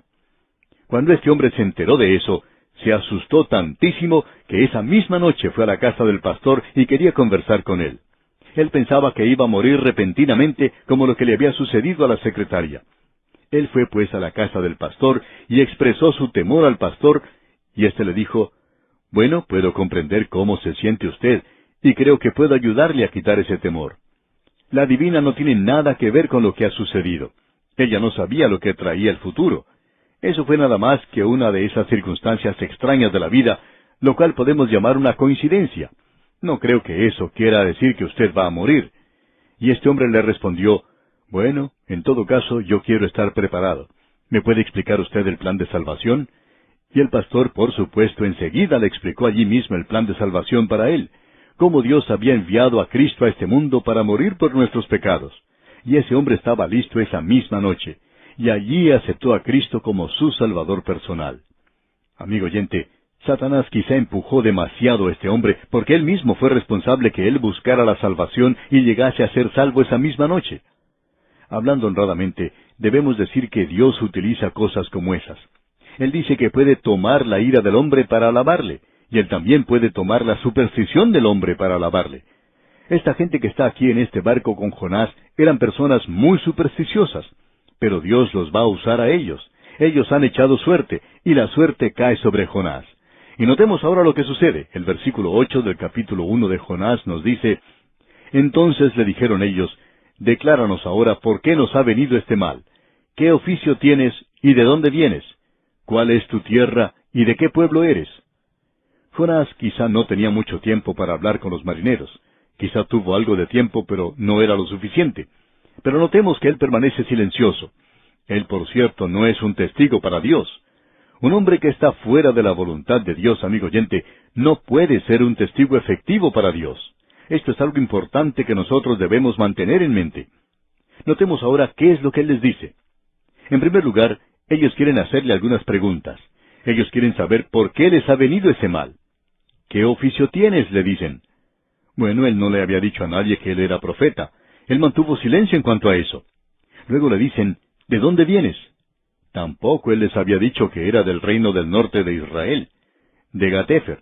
Él no dijo nada en cuanto a su propia ciudad. «¿Cuál es tu tierra?», es la siguiente pregunta. Él no dijo que era un ciudadano de Israel. «¿Y de qué pueblo eres?», le preguntan. Él no dijo que pertenecía a la nación israelita, que él era de los israelitas y que tenía una revelación del Dios vivo y verdadero. Él no dijo, «Yo soy un profeta que ha sido llamado para ir a Nínive, para llevar un mensaje de salvación y esperanza». Él no dijo, «Yo represento al Dios vivo». Él no dijo nada de eso. ¿Por qué? Porque él está completamente fuera de la voluntad de Dios. Y en el versículo 9 leemos, «Y él les respondió, soy hebreo y temo a Jehová, Dios de los cielos, que hizo el mar y la tierra». Él contesta que es hebreo, y eso quiere decir mucho. Ellos eran conocidos como una nación monoteísta, es decir, que adoraban a un Dios y nunca adoraban a los ídolos. Ellos no tenían otros dioses delante de ellos. Ellos adoraban a Dios el Creador. Y Él les dice a ellos, «Soy hebreo y temo a Jehová, Dios de los cielos, que hizo el mar y la tierra». Este océano que está aquí y que está siendo sacudido por una tormenta, el Dios que yo adoro lo hizo. Él hizo el océano, también hizo la tierra. Bueno, esos hombres sabían algo en cuanto a Israel. Ellos eran paganos, no tenían ningún conocimiento del Dios vivo. Y se nos dice aquí en el versículo 10, y aquellos hombres temieron sobremanera y le dijeron, ¿por qué has hecho esto? Porque ellos sabían que huía de la presencia de Jehová, pues él se lo había declarado. Este hombre tenía una mala conciencia, aunque podía dormir con ella tranquilamente. Pero Jonás les había dicho, bueno, la razón por la cual estoy haciendo este viaje es que se trata de un viaje de placer. En realidad, yo tengo asuntos en Nínive, pero decidí no ir allá. Y estoy escapando, huyendo de Dios. Por eso estoy haciendo este viaje. Él no les había informado mucho a ellos. Y ahora ellos le preguntan, ¿por qué has hecho esto? Amigo oyente, esta es una buena pregunta que el incrédulo a veces hace al creyente, y puede ser una pregunta muy embarazosa. En cierta ocasión un hombre se puso a conversar con un pastor y le preguntó si conocía a un amigo suyo. Y el pastor le dijo que sí, que él asistía a esa iglesia. Este hombre entonces le preguntó si el otro era miembro de la iglesia, a lo cual el pastor le dijo que sí, que él era muy activo en las cosas de la iglesia. Y este hombre le dice, bueno, yo he conocido a este señor por muchos años ya, y he hecho negocios con él, pero nunca pensé que él fuera un creyente. Si yo fuera un creyente, nunca haría las cosas que hace este hombre. Amigo oyente, es muy embarazoso, por cierto, cuando un incrédulo viene y le dice a un creyente, ¿por qué está haciendo eso? Yo pensaba que usted era un hijo de Dios. Eso es algo muy embarazoso, ¿no le parece? Ahora, Jonás tiene que haber cambiado de color 2 o 3 veces en ese momento. Ellos le van a hacer a él preguntas muy directas. Y una de esas preguntas directas será, ¿qué haremos contigo para que el mar se nos aquiete? Esa será la pregunta que ellos le harían a Jonás, y él tiene que darles una respuesta directa. Pero tendremos que esperar, Dios mediante, hasta nuestro próximo programa para ver qué es lo que él les dice. Bien, amigo oyente, nos detenemos aquí por hoy porque nuestro tiempo ha terminado. Dios mediante, retornaremos a su receptor en la continuación de este estudio sobre el libro de Jonás. Le animamos a que lea los restantes versículos del capítulo 1 de esta apasionante historia bíblica para estar mejor informado de lo que diremos en nuestro próximo estudio. Continuamos hoy, amigo oyente, viajando por el libro del profeta Jonás, y vamos a ver aquí algo que le aconteció a Jonás. En nuestro programa anterior concluimos nuestro estudio en el versículo 10 del capítulo 1. Como usted recordará, los marineros de la nave en la cual se encontraba Jonás estaban sumamente asustados. Ellos se acercaron a Jonás y le preguntaron, ¿por qué has hecho esto? ¿Por qué estás huyendo de Dios? Tú adoras al Dios vivo. Nosotros no adoramos sino a los ídolos. Porque ellos sabían que huía de la presencia de Jehová, pues él se lo había declarado, dice el versículo 10. Y el versículo 11 continúa diciendo, y le dijeron, ¿qué haremos contigo para que el mar se nos aquiete? Porque el mar se iba embraveciendo más y más. Estos hombres reconocieron que ellos estaban enfrentando una decisión muy difícil, y querían que fuera Jonás quien tomara esa decisión. Y en el versículo 12, Jonás responde y dice, él les respondió, tomadme y echadme al mar, y el mar se os aquietará, porque yo sé que por mi causa ha venido esta gran tempestad sobre vosotros. Jonás reconoce que la mano de Dios se encuentra en todo esto, y que Dios está actuando en su vida todo este tiempo, y que la única solución para el problema de la tormenta es sacarle a él del barco, de esa nave que se estaba dirigiendo a Tarsis, porque Dios ya había determinado que este hombre no iba a ir a Tarsis, sino que iría al lugar donde Dios quería que él fuera. Ahora en el versículo 13 leemos, y aquellos hombres trabajaron para hacer volver la nave a tierra, mas no pudieron, porque el mar se iba embraveciendo más y más contra ellos. Estos hombres, estos marineros paganos, toman una posición que debemos reconocer como digna. Ellos no querían arrojar sobre la borda a Jonás, aunque ellos eran paganos. No querían arrojarle al mar. Trataron lo mejor que pudieron para hacer regresar esa nave a la tierra. Trataron de salir de esa tormenta, pero aunque remaban tanto como podían, encontraron que no podían hacer nada contra la tormenta.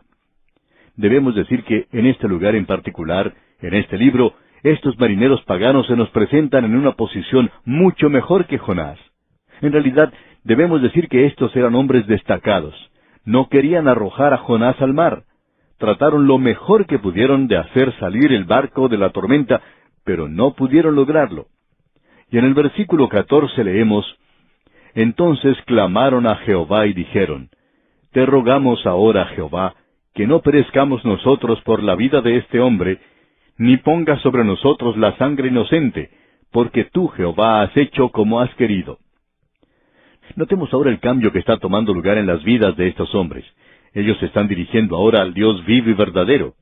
Ellos están volviendo a Él, por supuesto, en su desesperación, y claman a Dios que les perdone por lo que van a hacer.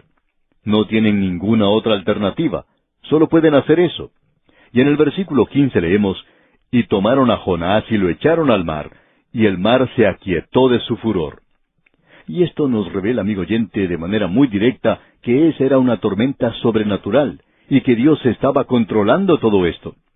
Ahora el versículo 16 dice, y temieron aquellos hombres a Jehová con gran temor, y ofrecieron sacrificio a Jehová, e hicieron votos. En el libro de Proverbios, capítulo 9, versículo 10, se nos dice que el temor de Jehová es el principio de la sabiduría. Y Jehová es el Señor, no los dioses de ellos. Ellos le temían porque Él es el creador del mar y de la tierra. Y ahora ellos ofrecen sacrificio a Jehová. Ese sacrificio señala hacia Jesucristo. No hay ninguna otra alternativa.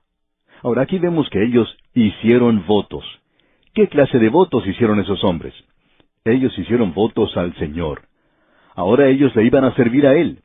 Mediante esta experiencia, ellos se vuelven al Dios vivo y verdadero. Así es que algo de fruto se ha obtenido por medio de esta tormenta y por medio de Jonás. Él subió a bordo de esa nave y ahora es arrojado al mar. Y notemos lo que va a suceder con Jonás. Leamos el versículo 17.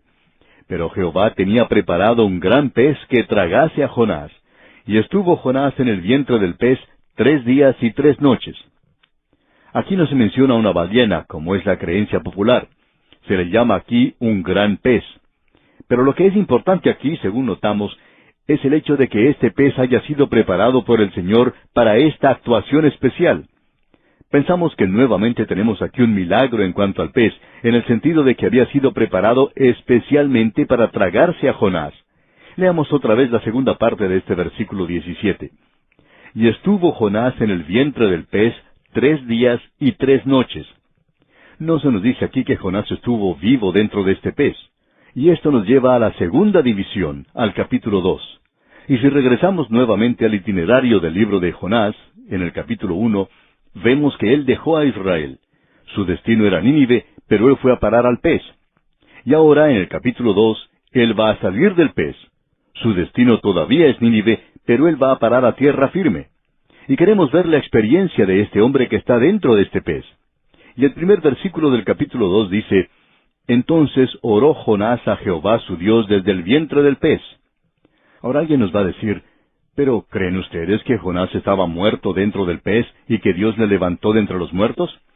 Por cierto que creemos esto. Pero alguien va a decir además, pero aquí dice que Jonás oró a Dios desde el vientre del pez. Eso indica que él estaba vivo dentro del pez. Por cierto que lo indica.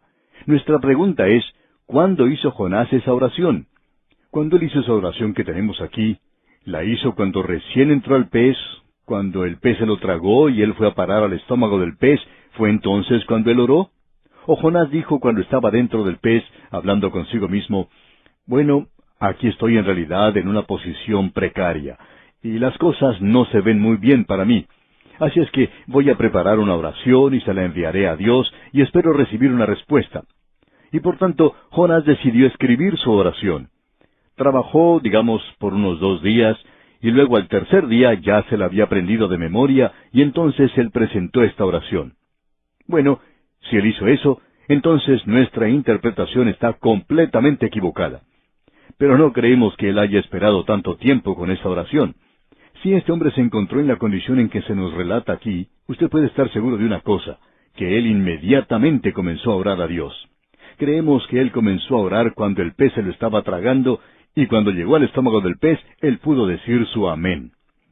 Los hombres no oran en un momento de crisis con una oración que haya sido preparada de antemano. Los hombres se dirigen inmediatamente al grano. Cierto pastor que había sufrido un accidente en el cual había perdido un dedo de la mano derecha, cuando alguien le preguntaba cómo era que había sido llamado al ministerio, o cuál había sido su llamado, él levantaba la mano y movía lo que le quedaba de ese dedo que había sido cortado. Y la gente, naturalmente, le preguntaba, ¿qué es lo que usted quiere decir con esto? Y entonces él les contestaba de la siguiente manera, Cuando yo era muchacho, mi papá era miembro de una iglesia, y un día vino un evangelista y tuvo reuniones allí por una semana. La primera noche que ese evangelista predicó, mi padre hizo que todos nosotros nos sentáramos adelante en la primera banca. Y este predicador hizo que ese lugar fuera muy incómodo para mí, porque yo sabía que él me estaba hablando a mí, aunque él no sabía quién era yo.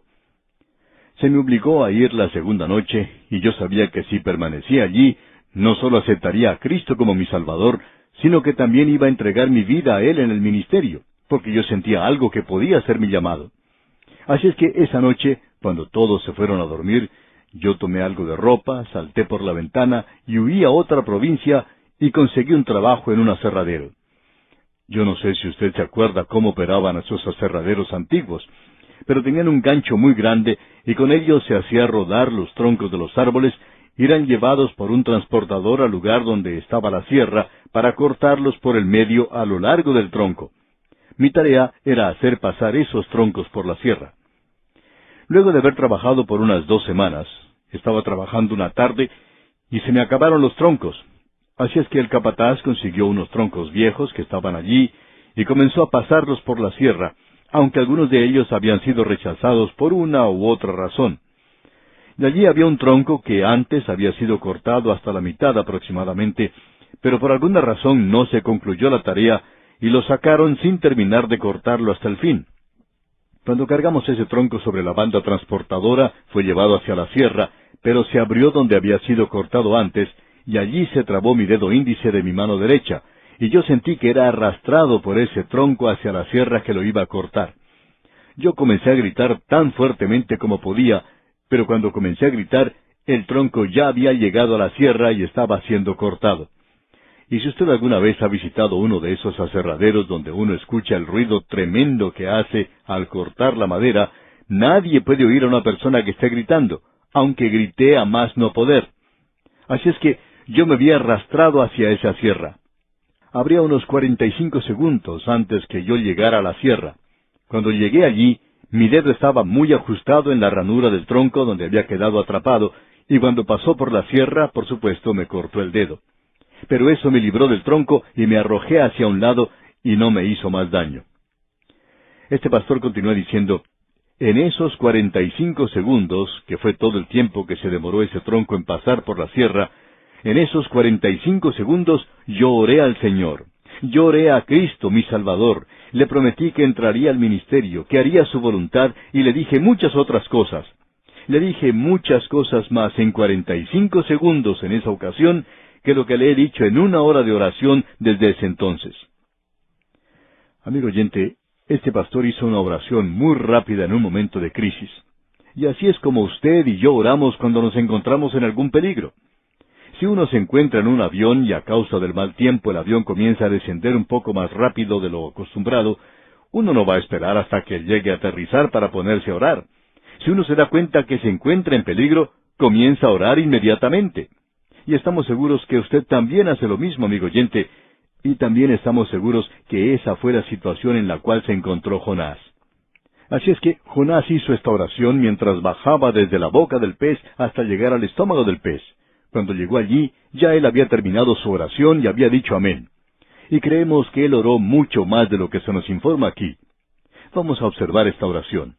Aquí tenemos a Jonás dentro del vientre del pez. Y para comprenderlo mejor, leamos los versículos 1 y 2 de este 2º capítulo de Jonás. Entonces oró Jonás a Jehová su Dios desde el vientre del pez, y dijo, Invoqué en mi angustia a Jehová, y él me oyó. Desde el seno del Seol clamé, y mi voz oíste.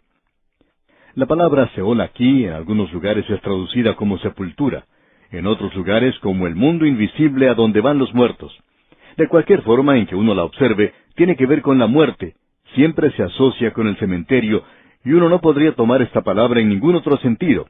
Así es que, desde el seno del Seol o desde el seno de la tumba. No sabemos cuál es su interpretación, pero nuestra interpretación es que Jonás está diciendo que el seno de este pez fue su tumba, y una tumba es un lugar para los muertos. Uno no coloca a un hombre vivo en una tumba. Creemos que Jonás se dio cuenta que él iba a morir dentro de ese pez, y que Dios iba a oírle a él y resucitarle de entre los muertos. En cierta ocasión, Un joven se puso a conversar con el pastor que había visitado su iglesia y le dijo que quería aceptar a Cristo. El pastor le preguntó por qué no había pasado al frente, y este joven respondió que él tenía un problema que no podía superar. El pastor entonces le preguntó cuál era ese problema, y el joven respondió, «Yo no puedo creer que un hombre pueda vivir 3 días y 3 noches dentro de un pez». El pastor le dijo, «¿Y quién le dijo eso?». «Bueno», contestó el joven, «la Biblia lo dice, y yo sé que mi predicador también lo dice, y tengo un profesor en la escuela que se está burlando de todo esto». Entonces el pastor le dijo, «Bueno, mi Biblia no dice que él estuvo vivo». Y llegó luego al capítulo 2 de Jonás y lo leyó, y explicó que este hombre Jonás muestra claramente que el estómago de este pez fue su tumba, y que la tumba es un lugar para los muertos. Y el joven dijo, «¿Quiere decir que él murió? ¿Quiere decir que Dios le resucitó de entre los muertos?». Y el pastor le dijo que sí, que tenía razón, que así era exactamente como había ocurrido, que allí se enseña la resurrección de Cristo. Entonces este joven dijo, «Ese es un milagro más grande que el otro». Y el pastor afirmó que así era, que él creía que era un milagro mucho más grande que el mantener con vida al hombre dentro de un pez, porque eso puede ser probado como algo que ya ocurrió en una ocasión, y vamos a hablar de esto en otra oportunidad más adelante. Pero lo importante aquí, amigo oyente, es que este hombre Jonás clamó a Dios desde el vientre de este pez, y él dijo, «Desde el seno del Seol clamé», y ese es el lugar para los muertos, y él fue allí a morir, esa fue su tumba. Usted debe comprender que él fue quien escribió eso, no cuando se encontraba allí en el vientre del pez, sino más tarde. Debemos decir aquí que habrá algunos que no van a aceptar este punto de vista. Quizá estemos solos al mantener esta posición. El doctor M.R. DeHaan también tenía este punto de vista, y muchas personas aceptaron lo que él decía cuando les fue presentado por la confianza que le tenían. Pero si usted mantiene el punto de vista de que Jonás estuvo vivo, no hay nada malo con eso. Dios podía haberle mantenido vivo, no hay ninguna duda en cuanto al poder de Dios. La pregunta que tenemos es, ¿qué hizo él en realidad? Pero no debemos mantener eso a expensas de robar a muchos jóvenes el defender la Biblia en el día de hoy. Ese joven que mencionamos anteriormente regresó a la Biblia y contaba que su profesor volvió a burlarse, y entonces él pudo decir, «¿Quién le dijo a usted que Jonás estaba vivo en el vientre del pez?». Y el profesor contestó, «Bueno, la Biblia lo dice». Y este joven le pudo responder, «Eso no está en mi Biblia». Entonces el profesor sacó su Biblia y la observaron y leyeron, y vieron que en realidad ese hombre había estado muerto dentro del pez. Bien, amigo oyente, vamos a dejar esto aquí por hoy. Dios mediante, continuaremos viendo este mismo asunto en nuestro próximo programa. Mientras tanto, le aconsejamos que usted lea el resto de este capítulo 2 y se familiarice así con la oración que hace Jonás para estudiarla, Dios mediante, en nuestra próxima oportunidad. Continuamos hoy, amigo oyente, avanzando en nuestro estudio por el libro de Jonás. Estamos en el capítulo 2 de este libro, y ante nosotros tenemos un itinerario, como hemos dicho, que nos indica que el destino de Jonás todavía es Nínive. Él sale del pez y llega a tierra firme. Ahora, en el capítulo 2 encontramos a Jonás dentro del pez, y surge la pregunta de si Jonás estaba muerto o vivo durante los 3 días dentro del pez. Hace algún tiempo una persona expresaba su punto de vista en cuanto a la interpretación de este pasaje, que por cierto se adhiere a la interpretación popular que se le ha dado siempre. Y esa persona indicaba que no está de acuerdo con lo que hemos dicho nosotros, sino que, según esa persona, estamos presentando una interpretación privada. Decía que estamos estirando la palabra de Dios para hacerla decir algo que en realidad no dice. Y agregaba que el hecho de que Jonás viviera 3 días en el vientre del pez no causa ningún daño a la referencia que se menciona allá en el capítulo 12 del Evangelio según San Mateo, versículos 39 y 40. Luego este oyente dice que cuando Jonás estaba en el vientre del pez por 3 días y 3 noches, que entonces Jonás oró al Señor su Dios desde el vientre del pez. Él dice que Jonás se examinó profundamente durante esos 3 días. También esa persona decía que si uno interpreta ese pasaje de la forma en que nosotros lo hacemos, entonces podemos creer que el escritor no tenía el suficiente sentido como para colocar la historia en el orden en que ocurría. Se dice que se asume que Jonás estaba vivo. Bueno, nosotros no creemos esto, pero si usted quiere decir eso, pues usted está asumiendo más que lo que asumimos nosotros y esperamos que se dé cuenta de eso. La pregunta ahora es, ¿por qué? Y debemos decir que apreciamos mucho los comentarios de una persona así y reconocemos que esa interpretación es la interpretación general y popular de que Jonás estuvo vivo por 3 días y 3 noches dentro de ese gran pez y que pasó allí un fin de semana bastante cómodo, como si estuviera en un hotel o en un motel. Quizá no haya sido tan cómodo como los hoteles de hoy, pero por lo menos pasó 3 días y 3 noches allí vivo. Ahora, hace mucho tiempo en algunas iglesias en la escuela dominical se entregaba a los niños una tarjetita en la cual mostraban a Jonás dentro del pez.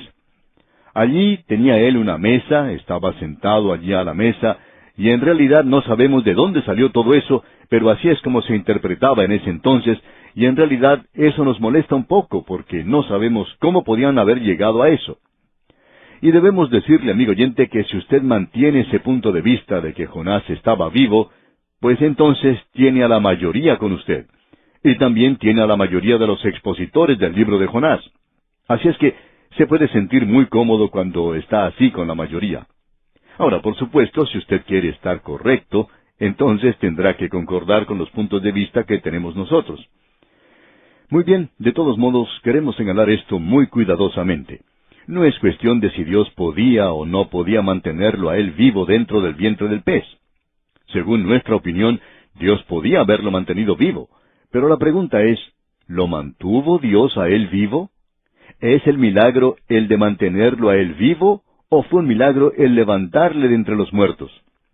Ya que este libro ilustra la resurrección, opinamos nosotros que Dios le levantó de entre los muertos. No hay ninguna duda en cuanto al poder de Dios. Ahora, si cuando lleguemos al cielo descubrimos que Jonás estuvo vivo, y después de haber conversado un rato con él, y alguno de los oyentes del programa viene y nos dice que ellos tenían la razón, pues debemos confesar que estábamos equivocados, y no estamos tomando o asumiendo una posición dogmática, como expresa este hombre en su carta. Ahora, una cosa que deseamos recalcar es que esto le da cierta munición a los jóvenes de hoy, y les da algo de qué asirse. Si usted pertenece a esa vieja escuela que mantiene ese punto de vista, no se enoje y quede irritado completamente con este punto de vista. Usted debe reconocer que esto es de mucha ayuda a muchos estudiantes. Ha sido el medio por el cual algunos han llegado a conocer al Señor Jesucristo como Salvador personal. Creemos esto personalmente. Creemos que es cierto, y no es un asunto de si el hombre puede o no vivir dentro de un pez. Ahora permítanos presentar algunas ilustraciones del hecho de que el hombre puede ser tragado por un pez, por una ballena, y luego vivir y contar la historia. Hay historias sobresalientes que nos llevan a decir esto, que si usted cree que Jonás estuvo vivo dentro del pez, ese no es un gran milagro, porque otros hombres han tenido la misma experiencia, y queremos mencionar esto para usted. Sin ir muy lejos, queremos citar algo que está al alcance de todos, y es la información que la enciclopedia puede dar sobre las ballenas. Por ejemplo, la ballena de Groenlandia es una ballena que posee una enorme cabeza que ocupa la tercera parte del cuerpo, y una boca descomunal que mide a veces 8 metros. Esta clase de ballena no tiene dientes, sino que el paladar superior tiene unas 300 a 360 láminas córneas, denominadas barbas, y para comer abre su boca y deja entrar gran cantidad de agua, y luego la expulsa manteniendo en su boca el alimento que allí puede encontrar. Esta ballena de Groenlandia presenta en la cabeza una gran protuberancia donde desembocan las fosas nasales. En un libro que se publicó hace algunos años, se informaba que esta clase de ballena puede fácilmente tragarse a un caballo. Algunas ballenas tienen 4 o 6 compartimentos en su estómago, dentro del cual hasta una colonia de hombres podría vivir. También existe otra gran ballena, la ballena sulfúrida, que como la ballena boreal habita en el Pacífico y suele encontrarse en las costas occidentales de América. Esta ballena se considera la más grande de todas las especies, no por exceder de los 30 metros de largo, sino por su mayor corpulencia. A veces estas ballenas tragan algo que les molesta, digamos, les da un dolor de cabeza, y cuando sucede esto, la ballena se dirige a la costa y allí se libra de aquello que le está molestando, como en el caso de Jonás. En un periódico se publicó un artículo que decía que un perro había caído de un barco al mar y luego fue encontrado en la cabeza de una ballena 6 días más tarde, y aún estaba vivo y estaba ladrando. Existen más informes en cuanto a las ballenas. Se cuenta que se encontró un tiburón de 5 metros de largo dentro del estómago de una ballena. Se informa también que cuando la ballena está muriendo, desaloja todo lo que se encuentra en su estómago. Aquí tenemos otro informe, y es que el finado Dr. Dixon declaró que en un museo de Beirut, Siria, se encuentra la cabeza de una ballena lo suficientemente grande como para tragarse a un hombre ya maduro. Hay muchas historias que se relatan de ballenas que se han tragado a un caballo o a otros grandes animales que realmente es algo sorprendente. Esto nos demuestra que Jonás podría haber sido tragado por una ballena o por uno de esos grandes tiburones. Pero nos preguntamos si ha habido algún otro hombre aparte de Jonás que haya sido tragado por uno de estos cetáceos y viviera para contar la historia. Bueno, un científico francés escribió de un tal James Barclay, que en una región cerca de las Islas Balcanes, cayó al mar y sus compañeros pensaban que se había ahogado. 2 días después de haber desaparecido, los marineros atraparon una ballena. Cuando la cortaron, para sorpresa de aquellos que estaban trabajando, encontraron a su amigo vivo, pero inconsciente dentro de la ballena. Ese hombre sobrevivió a esa experiencia y ha estado disfrutando de muy buena salud después de esa aventura. Hay otro relato que nos cuenta la historia de un marinero inglés que fue tragado por un tiburón ballena. Cuando el barco en que se encontraba trató de arponear uno de estos grandes peces marinos, este hombre cayó al mar. Y antes de que pudiera ser rescatado, ese tiburón ballena se volvió y se lo tragó. 48 horas después de haber ocurrido ese accidente, el pez fue localizado otra vez y atrapado. Cuando ese tiburón ballena fue abierto por los marineros, encontraron dentro al hombre que estaba inconsciente, pero vivo todavía. Fue llevado inmediatamente a un hospital, donde se descubrió que solamente estaba sufriendo un choque nervioso. Y pocas horas después salió del hospital sin ningún problema. El relato de esa historia concluye diciendo que este hombre fue presentado como una atracción en un museo de Londres, pero que había que pagar entrada para poderlo ver. Se le hacía propaganda como el Jonás del siglo XX. En el año 1926, el Dr. River se encontró con este hombre y escribe que su aspecto físico era extraño.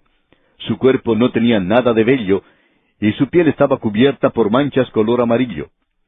Ahora, si 2 hombres pudieron existir por 2 días y 2 noches dentro de un monstruo marino como este, ¿no podría un profeta de Dios, bajo su propio cuidado y protección, sobrevivir después de una experiencia de un día y una noche más? ¿Por qué dudar entonces de la palabra de Dios? Ahora esto, amigo oyente, demuestra que un hombre puede vivir después de una experiencia así. Pero lo que esto hace es quitarle algo de lo desusado, de lo poco común de la experiencia de Jonás. Si estos hombres vivieron, entonces Jonás vivió. Tenemos entonces varios ejemplos, y puede haber otros más. Según se nos dice, hay informes de otros hombres que han sobrevivido también luego de haber sido tragados por un pez marino. Así es que lo que aquí tenemos no es un informe de un gran milagro. Sencillamente es el informe de una experiencia singular que tuvo lugar. Personalmente creemos que es un milagro mayor el hecho de que Dios le resucitó a él de entre los muertos. Al regresar a nuestro texto nuevamente, queremos recordarle que lo que tenemos ante nosotros no es el caso de si Dios puede mantener vivo a un hombre dentro de un pez por 3 días y 3 noches o no lo puede hacer. La pregunta es si Dios hizo eso en realidad. ¿Qué es lo que se nos dice aquí? Bueno, observemos una vez más el versículo 1 del capítulo 2 de Jonás, que dice: Entonces oró Jonás a Jehová su Dios desde el vientre del pez. La persona que estaba expresando su punto de vista y que mencionamos al principio, ponía gran énfasis en la primera palabra del capítulo que comienza diciendo entonces, pensando que esto quiere decir que después que él pasó 3 días y 3 noches dentro del pez, entonces él oró. Pero eso no es lo que quiere decir. La forma de describir esto que tiene el hebreo es la de pasar a través de esto y luego rendir un informe y regresar y enfatizar aquello que es importante. Tenemos lo mismo en el relato de Génesis sobre la creación. Primero tenemos los 6 días de la creación, y luego Dios regresa y nos da un relato detallado de la creación del hombre, lo cual agrega mucho. Y eso es todo lo que tenemos aquí. Y uno no puede conjeturar mucho basándose solo en esa pequeña palabra entonces. Eso es algo falaz, erróneo. Quiere decir que él va a entrar allí ahora a detallar esa historia, lo que realmente sucedió dentro del pez. Y aquí leemos, entonces oró Jonás a Jehová su Dios desde el vientre del pez. Ahora, si usted conoce algo de la psicología humana, podrá darse cuenta que Jonás no oró. Él no esperó 3 días y luego hizo como dijo este señor que estaba expresando su punto de vista y que mencionamos al comienzo. Jonás no hizo un profundo examen de sí mismo. Probablemente lo que trató de hacer fue hallar cómo salir de ese pez y comenzó a orar en el momento en que se vio tragado por ese gran pez. Ese hombre Jonás está orando realmente y aquí tenemos la oración. Leamos el versículo 2. Y dijo, invoqué en mi angustia a Jehová y él me oyó. Desde el seno del Seol clamé y mi voz oíste. Note usted, Jonás clamó desde el vientre de ese pez que era su tumba. Y el versículo 3 continúa diciendo, me echaste a lo profundo, en medio de los mares, y me rodeó la corriente. Todas tus ondas y tus olas pasaron sobre mí. Debemos decir aquí que esto no se puede tratar aquí de una manera muy ligera. Debemos reconocer que este hombre no solo vivió dentro de ese pez, sino que él vivió como pez, porque él fue rodeado por el agua. Él dice, y me rodeó la corriente, todas tus ondas y tus olas pasaron sobre mí. Es decir que Jonás está diciendo que él se mojó bastante. Es posible que nosotros perdamos de vista eso cuando entramos en muchos argumentos y luego erramos esa gran verdad que tenemos aquí de la resurrección. Luego en el versículo 4 leemos, entonces dije, desechado soy de delante de tus ojos, mas aún veré tu santo templo. Él creía que iba a ser levantado de entre los muertos. Él había crecido estudiando el Antiguo Testamento y creemos que esto significa que en primer lugar, Jonás era uno de aquellos muchos en el norte que se dirigían fielmente a Jerusalén a adorar allí en el templo, porque ellos sabían que ese era el lugar para adorar al Dios vivo y verdadero. Es por eso que él dice, mas aún veré tu santo templo. O sea, Dios me va a levantar o a hacer resucitar otra vez. Escuchemos lo que él dice en el versículo 5 y pregúntese usted, amigo oyente, si esto es algo de un hombre que está vivo. El versículo 5 dice, las aguas me rodearon hasta el alma, rodeóme el abismo, el alga se enredó a mi cabeza. Este monstruo marino había estado comiendo alga marina. Usted puede darse cuenta de lo que esto significa. Estas algas a veces tienen 8 o 10 metros de largo, y este monstruo marino tenía el estómago lleno de esto. Y Jonás dice, cuando yo estuve allá abajo, todas estas algas marinas se enredaron en mi cabeza.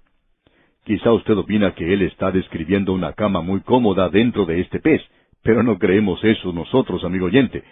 Creemos que él está tratando de decirnos que él fue a lo más profundo, por cierto. Notemos ahora lo que dice la primera parte del versículo 6. Descendí a los cimientos de los montes, la tierra echó sus cerrojos sobre mí para siempre. Eso es algo muy interesante, porque él relata que la tierra echó sus cerrojos. ¿A qué clase de cerrojos se está refiriendo Jonás aquí? A la muerte, por supuesto. De eso es de lo que él está hablando. Y el versículo 6 concluye diciendo, mas tú sacaste mi vida de la sepultura, oh Jehová Dios mío.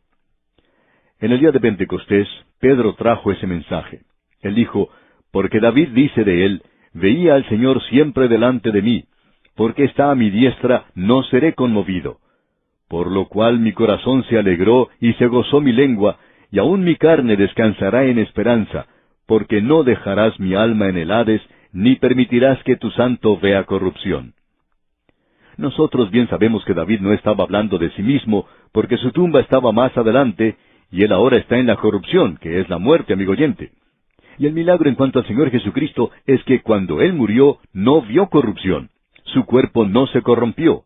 Y esa es la diferencia entre la experiencia de Jonás y la experiencia del Señor Jesucristo. El cuerpo de Jonás en esos 3 días y 3 noches dentro del pez comenzó a corromperse. Sin embargo, él dice, mas tú sacaste mi vida de la sepultura. Creemos que este hombre está hablando aquí de haber sido resucitado de entre los muertos. Vamos a regresar a esto, Dios mediante, en nuestro próximo programa, porque ahora se nos está agotando el tiempo. Pero amigo oyente, creemos que es muy importante que tengamos un libro en el Antiguo Testamento que trata de la resurrección de Jesucristo. Aquí tenemos una de las columnas principales de nuestra salvación. Hay dos columnas y el corazón de la iglesia descansa sobre ellas: la muerte y la resurrección del Señor Jesucristo, y de ambas nos enseña el Antiguo Testamento. Este libro nos enseña de la resurrección de Cristo Jesús. Bien, amigo oyente, vamos a detenernos por hoy aquí. Continuaremos, Dios mediante, en nuestro próximo programa.